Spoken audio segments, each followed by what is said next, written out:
I'm Dr. Wei from the Catholic University. Now I'm the Secretary General of the Castle. So, could you introduce yourself? I'm Sungwon Lee, also from the Catholic University, Korea. And Doctor, please introduce yourself, please.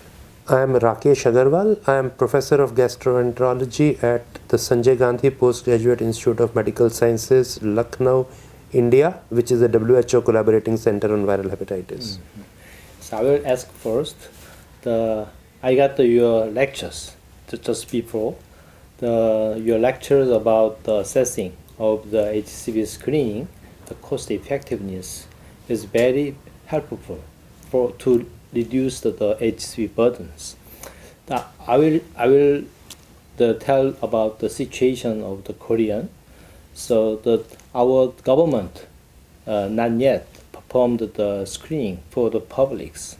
So the Castle Society is asked the Ministry of the Health and Welfare to the test of the HCV for risk age. For example, 40 or 60, just two period. But it was rejected because some committees studied about the cost effectiveness, but they do not agree about the cost effectiveness of the screening of HCVs. But your data is very important for our government to test the HCV. Therefore, I want to ask you again the important issues about the HCV screening is very important and urgent, as you summarized in the conclusion. So could you say again?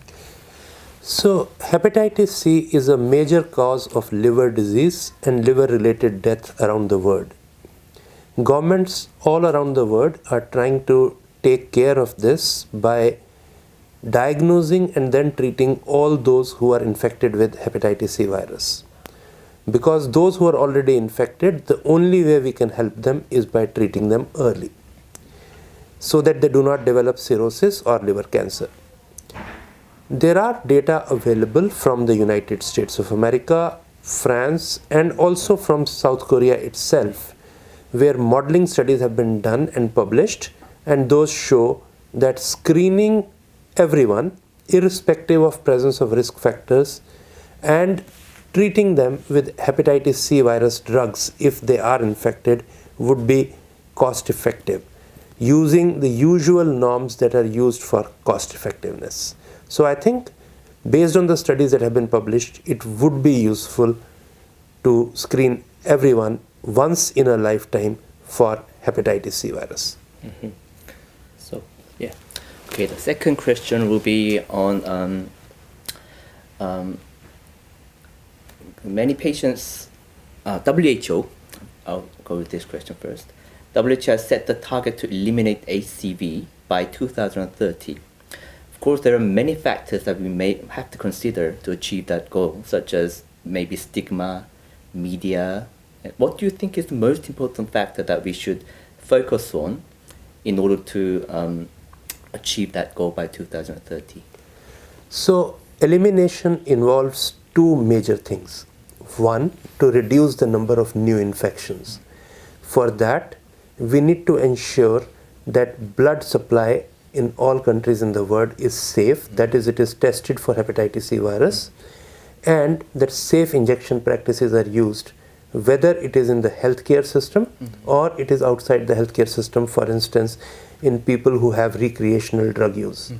So we need to provide them safe syringes.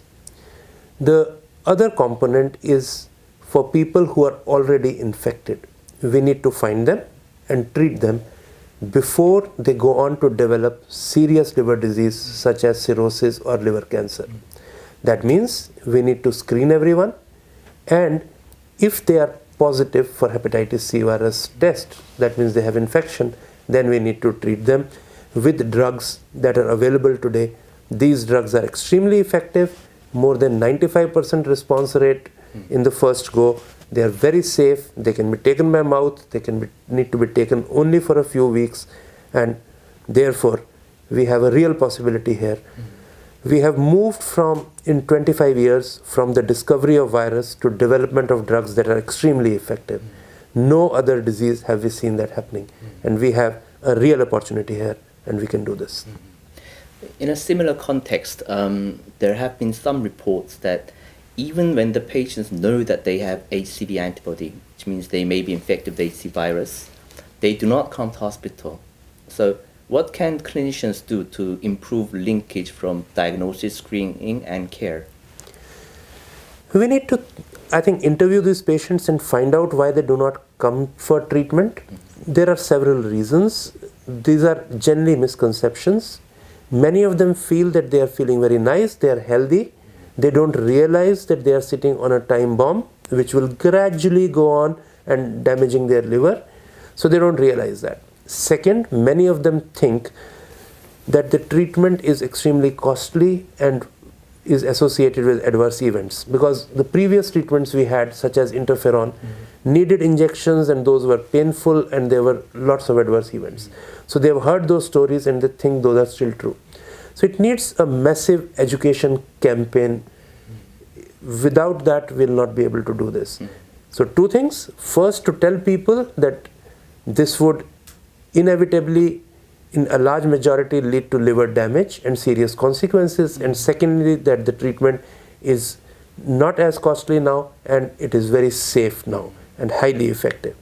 So the importance of media campaign and working closely with patient groups, maybe? Yeah, so patient groups can play a role.